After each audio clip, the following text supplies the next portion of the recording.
Well, on 2 tonight, cameras capture a Harris County woman signing documents after a judge ordered her to stop filing any paperwork on properties investigators say she obtained through fraud. Well, that woman and her husband are now accused of filing dozens of fake documents and falsely claiming ownership of properties that they have then sold without the real owners knowing. KPRC 2's Bryce Newberry tonight with how the county is trying to hold them accountable yet again.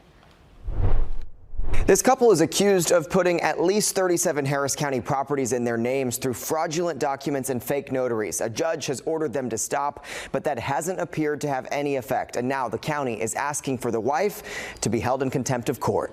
With the stroke of a pen, surveillance video appears to capture Alba Martinez in a West Houston conference room in late May. It just started as a normal, ordinary transaction. Signing a contract to sell a piece of land in the Acres Homes neighborhood. She kind of framed it as she was strapped for cash. Kenneth Sasser runs the land acquisition and sales company. They sent a mass text to acquire new lots, hoping to later develop or sell. But the first red flag, Martinez only wanted 25 grand. We thought the property was worth much more than that. They agreed to a $132,000 price tag for the property on Knox Street. But when Sasser and his team visited, spoke with neighbors, and then looked up the news coverage, we were completely shocked. The property they almost bought is one of dozens Alba and Harin Martinez are accused of falsely claiming they owned after filing dozens of fraudulent documents in Harris County. The county attorney's office sued them in April, claiming they target cash buyers who often don't speak English. Hi, Alba. After a judge ordered the fraudulent filing stop in April,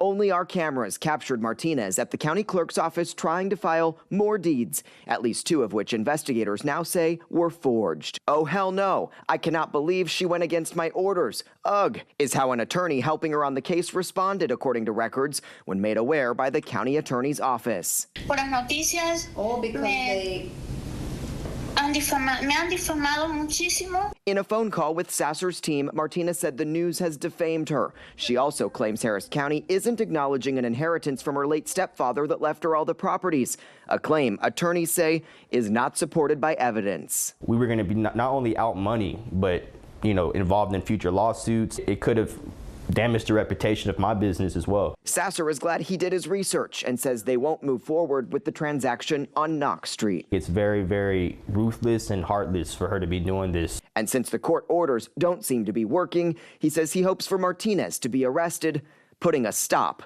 to that pen. The Land Group filed a report with the Houston Police Department, and while no charges have been filed, criminal investigators are looking at the case. On the civil side, attorneys have asked a judge to find Alba Martinez in contempt of court and fine her. Based on that time, we found her at the clerk's office and another instance involving a completely different property. We'll, of course, keep you updated on how all of this plays out. I'm Bryce Newberry, KPRC 2 News.